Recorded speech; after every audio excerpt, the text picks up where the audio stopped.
All right, so this is the first issue that he mentions as proving that the Prophet ﷺ acted immorally.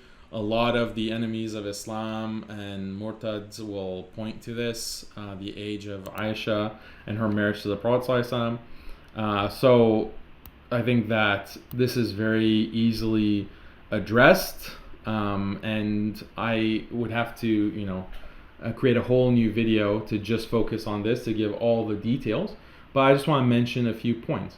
First of all, this was a common practice in every culture, every pre-industrial, pre-modern culture. This was a very common practice, and so no one ever pointed this marriage of the Prophet ﷺ to Aisha radiallahu anha as something immoral or something that was problematic.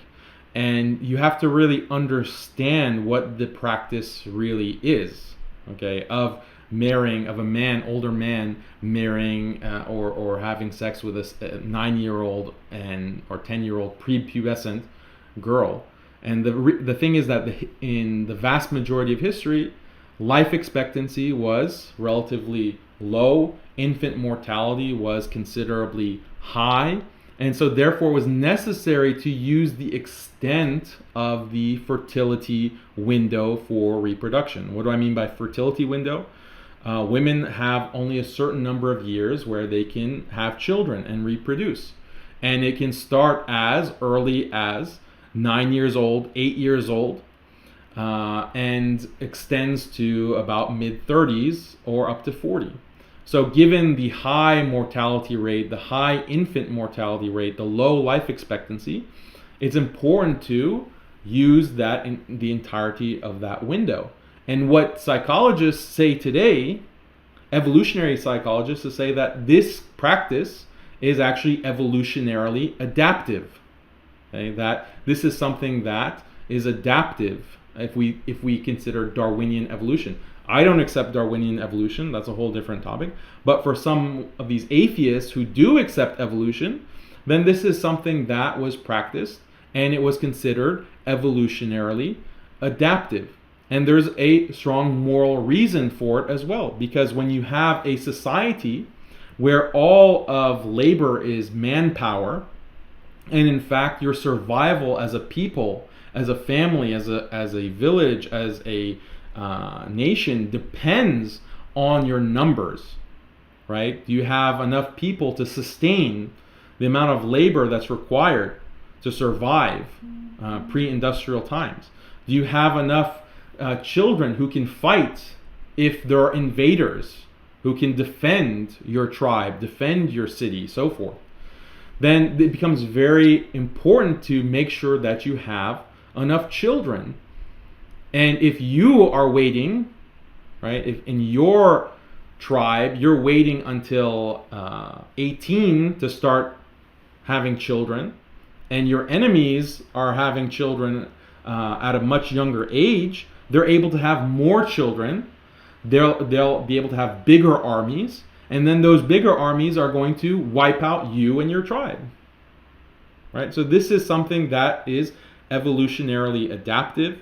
And even if you don't accept evolution, then this is something that has a strong moral basis. And that's why it was so widely practiced across cultures in the past and even in certain cultures today. And so this issue of whether this is pedophilia, right, for a man, an older man, to marry and start having children, start having relations with prepubescent child, there is a controversy on whether this is considered pedophilia. A large number of contemporary psychologists said no, this is a separate category. And you can read the paper by psychologist Bruce Rind. Okay, Bruce Rind, and he uses the term hebephilia. Hebephilia, and what that means is sexual attraction to prepubescent around the age of 9, 10, 11, prior to when there is that moment of puberty. Okay, so in that window, the female is capable of having sexual relations. So this is hebephilia. It's a completely different term. And what Bruce Rind argues in this peer-reviewed published paper is that this cannot be considered psychologically dysfunctional in and of itself. It can't be considered psychologically dysfunctional in and of itself because it's evolutionarily adaptive. Because this is how, if we're defining health as what is going to be good for you, what's going to be good for your genes, what's going to be good for the human race, then you can't say that this is psychologically dysfunctional. And what he concludes, he says that if we look at cross-culture, if we look at sociological, if we look at even other species, we look at all of the empirical evidence, we can't consider this psychologically problematic. It's only a issue because of the taboo associated with the cultural taboo, right? So this is how we can address this issue. And the people who want to use this as an attack against the Prophet ﷺ and Islam, they're just going for the shock factor. It's like, oh my God, he married a 9-year-old. What is, that is so disgusting and so forth. So, okay, so justify that. Why is that inherently wrong? Given everything that I just said about fertility window, the practices of all of these cultures and societies, the mortality rate, and so on and so forth. Okay? Where is the harm? Where is the harm that is caused? And they'll say that, well, there's psychological harm to a child. But what is the evidence for that? What is the evidence? Is the psychological harm of a child? I agree that within today's society in the West, where it is taboo and where this is something that the only time someone is having sex with children is in a closet. I mean, that's the disgusting way that Westerners are practicing hebephilia. Because it's socially taboo, they have to hide, and you have priests behind closed doors basically molesting children. That's not the same as marriage.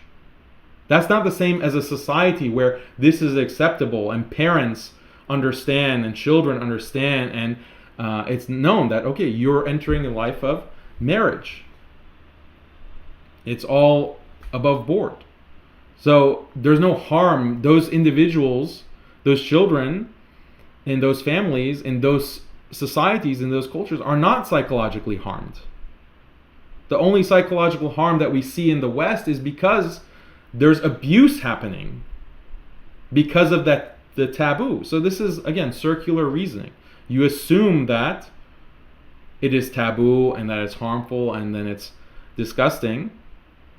And then the psychological harm is because of that taboo that you are expressing, that you are acknowledging from your own culture. So this is circular reasoning. And we don't see that kind of taboo. We don't see that kind of harm in other societies. And even in my own family, when I look at my great-grandmother, she was married when she was 12, right? And she was perfectly functional and lived a very long and happy life with many children. And this was something that was not seen as strange. In fact, it was very common in the Middle East, in many cultures,